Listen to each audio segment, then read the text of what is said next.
we've found a problem so great that it was brushed under the carpet for many a decade.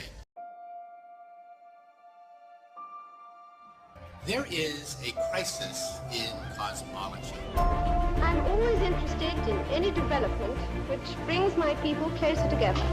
It's a strange time in cosmology. It's an interesting time because we don't understand anything. I'll kill you right now. What are you talking about?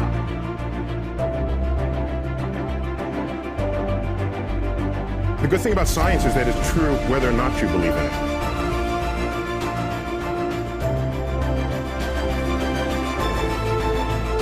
The science delusion is the belief that science already understands the nature of reality in principle, leaving only the details to be filled in.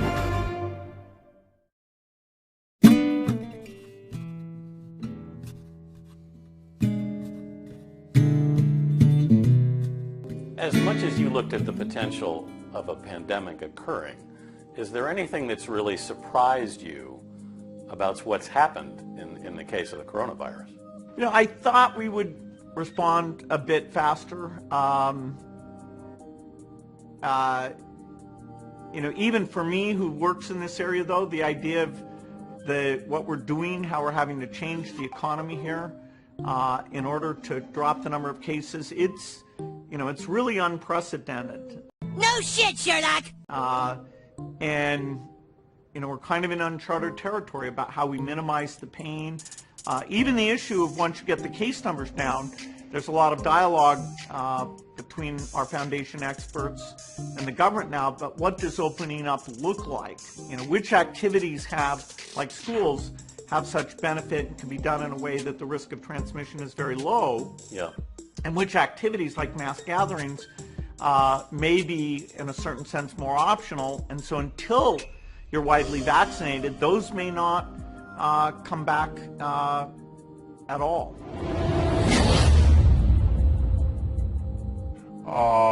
Maybe in a certain sense more optional, and so until you're widely vaccinated, those may not come back at all.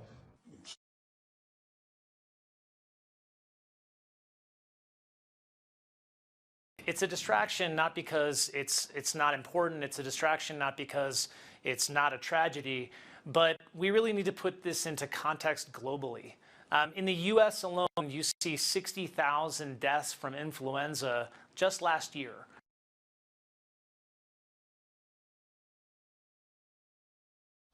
Okay everybody, so I'm needing to use these code words because I don't want this video to be taken offline.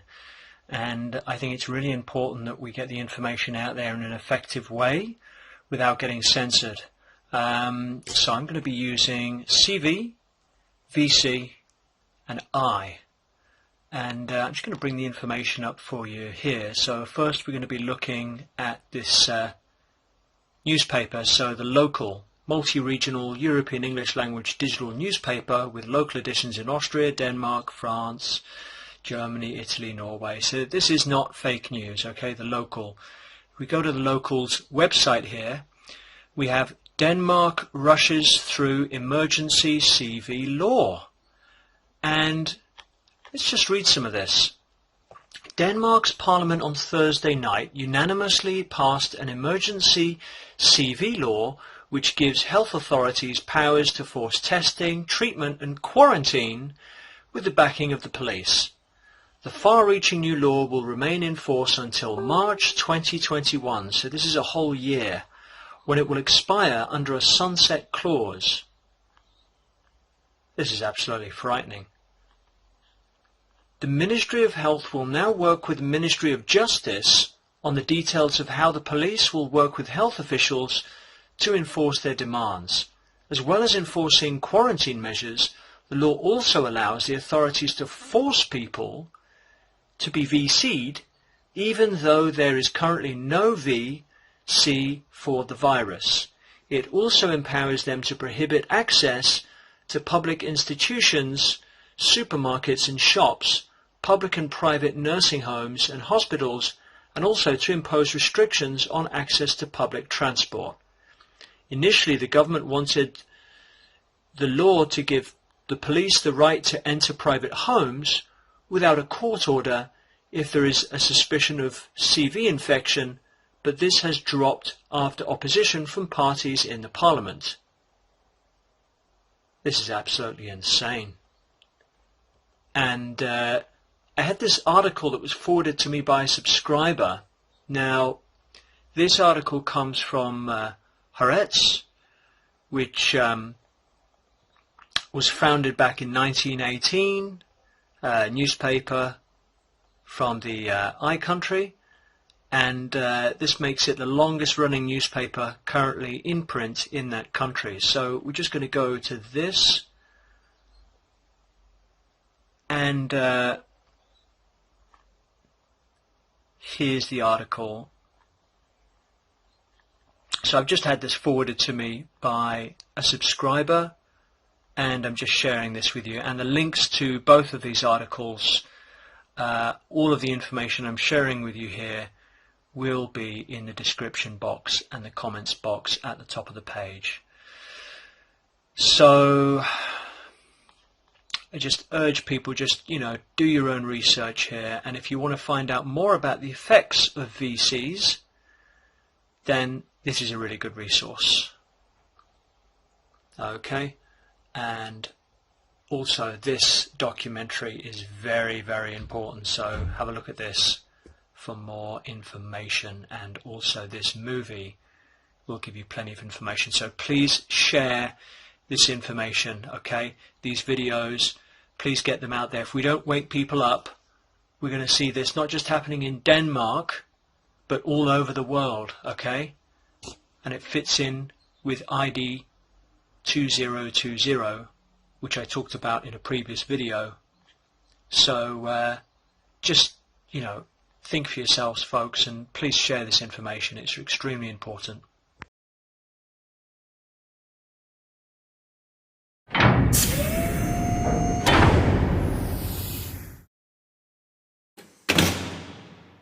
I'm very concerned with the fact that amongst all this scaremongering in the media, I'm going to get on to what I think about the media in a moment. Amongst all this scaremongering in the media, all these stories that are being shared, they're not sharing any on what you could be doing to boost your immunity naturally.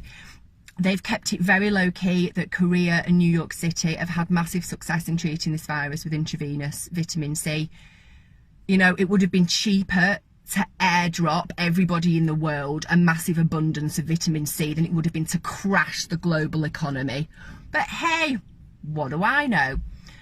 So, you know, take away from the fact it could be looked at a conspiracy that I don't personally believe in germ theory. Let's not forget that that's what it is. It's a theory. I've shared videos on this page. Tom Barnett's just done one that's gone viral. It keeps getting pulled down, explaining how it's impossible for you to be able to catch a virus. It's impossible that people out there right now, these healthy people that you see everywhere in Sainsbury's, when you're out on your daily walk or for your daily exercise, when you're seeing these healthy people everywhere touching shopping trolleys and everything, you're perfectly fine. Bacteria can spread. You are majority bacteria. This is another thing when it comes to the advice that you're being given. People up and down the country are slathering themselves in antibacterial gel. I've news for you. You are more bacteria than cells. When you are rubbing yourself with this stuff, you are literally destroying half of your being. I haven't used antibacterial gel once in my life. I haven't used it since all this bullshit came out. I sometimes used to use the occasional bit when I was at university and I came out of the library because students are disgusting. And that was only if I couldn't get to wash my hands, but my kids have never had it on. Up and down the country right now, people are destroying their microbiome by all this overuse of excessive cleaning of chemicals in the home. This advice that is being shared, if you are to strip it down and independently look at it, you will see that the advice you are following are by people who know nothing about health, about immunity, about disease, about any of it. I mean, when it comes to the media, follow the money trail, okay? When you've got journalists like, I mean, I'll give you an example from the anti-vax movement, but when you've got journalists like Brian Deere from the fucking Sunday Times writing the most salacious things about doctors like Andrew Wakefield, look at that. What you then need to do is look at what shares he owns, okay? Look at what company. I've news for you, a lot of vaccine makers. Follow the money. Always follow the money. It's not that hard to do. If you are allowing mainstream media to inform you, then you are allowing them to form your reality. Okay, not everybody on YouTube is a crackpot. When people like Del Bigtree are sharing peer-reviewed articles, are sharing government statistics, these things cannot be viewed as conspiracy. It's where you're getting your fucking information from. When the media are picking and choosing their articles and their statistics, but when they're putting their spin on it, you're buying it. When it's coming from somebody on YouTube, you're dismissing it as a conspiracy. Do you have to be told where to look? I've been trying to get some freedom of information requests done recently from the PHE, from Public Health, and I am asking one simple question, and it's astonishing, but I can't seem to get an answer for it. I've also asked hospitals in the USA, I'm in touch with the USA and China, and still can't get it answered. My question is this: of all the people that are dropping down dead of this so-called COVID-19, don't even like saying that fucking word, it is such a bad word energetically. Just call it the virus. Of all these people that are dropping down dead of it, how many people have received a flu vaccine in the last 24 months? The reason I ask is because 2 studies that were done by the Department of Defence showed that people who had had the flu vaccine in the last 4 months were 4 times more likely to contract severe respiratory infections and a coronavirus. Again, those studies are out there for you to find. Why is nobody answering my freedom of information request? I suppose it's because they're all too busy, isn't it? Yeah. So speaking of what the media isn't telling you, how many of you out there have gone through the Coronavirus Bill Act that was passed 11 days ago? I'm speaking to you people here in the UK now. Did you know your child can now be quarantined away from you at a facility deemed suitable if they are showing symptoms? Now, this thing has a list of symptoms as long as my arm. Granted, I've got limbs smaller than Tyrion Lannister, but still, any symptom. They can fabricate a dry cough, a temperature, nausea, aches and pains. Are you happy with that? Are you happy with your child being... We're currently having checkpoints, okay? They can stop your car, they can ask where you're going. Symptom checks will be next at these checkpoints. Again, haven't pulled this out my arse. It's in the bill that was passed. You've been stripped of every basic human right you ever had, and granted, we have always been slaves in this system. But right at the moment, you are in an Orwellian hell. And from what I can gather, the majority of you seem to be getting through it via fucking TikTok videos and watching some dumbass American shag tigers with a really weird haircut, if the memes I'm getting are like anything to go by. I hate saying wake up because it's so patronising, but you're sleepwalking into your own personal Black Mirror hell if you do not wake up and see what is happening around you. This isn't conspiracy.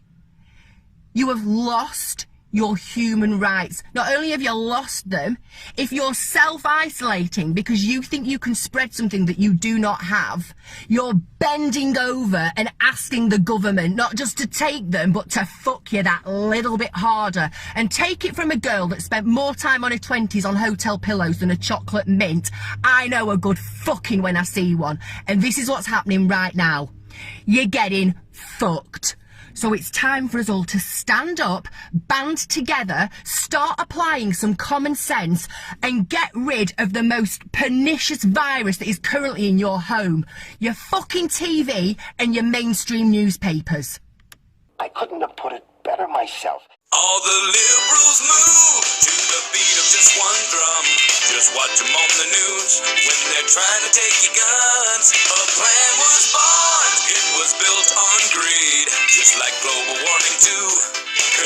they really need is a different host, a different host, a different host to rule the world.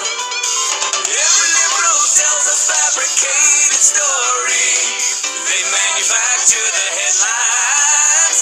All they know is that they got not a lot. So what? They own every social media online, and they ban you all the time. It takes a different host to rule the world. Yes, it does. It takes a different host to rule the world. On the point about the 5G masts, thank you again for mentioning it. The story somehow got about that they play a role in the spread of the disease. That's just nonsense. Dangerous nonsense as well. And I'll hand over to Steve to say a little bit more about the vital importance of knocking down this rubbish. Yes. So the 5G story is complete and utter rubbish. It's nonsense. It's the worst kind of fake news. The reality is that the mobile phone networks are absolutely critical to all of us, particularly in a time when we are asking people to stay at home and to not see relatives and friends. But in particular, those are also the phone networks that are used by our emergency services and our health workers. And I'm absolutely outraged, absolutely disgusted that people would be taking action against the very infrastructure that we need to respond to this health emergency. It is absolute and utter rubbish, and I can't condemn it in stronger terms than that. China started a commercial operation of 5G in November of last year. It has set up over 130,000 base stations like this, and the number will rise to nearly 700,000 this year. But applying the technology to remote CT scans is believed to be a first. 不仅使用高清图像的一个传输而且还使用了这个 5G 的低时延、高可靠性。时延毫秒数我们可以控制在10毫秒以内。 It's a new try, and there's a huge potential to tap into, especially in this medical sector. 人工智能在这个里面的话，就是说自动的摆位，就是比如说我们可以人脸识别，是这个病人进去以后，它智能的摆位，就不需要我们的技师一线的和病人有一个近距离的接触，因为接触的有接触传染嘛。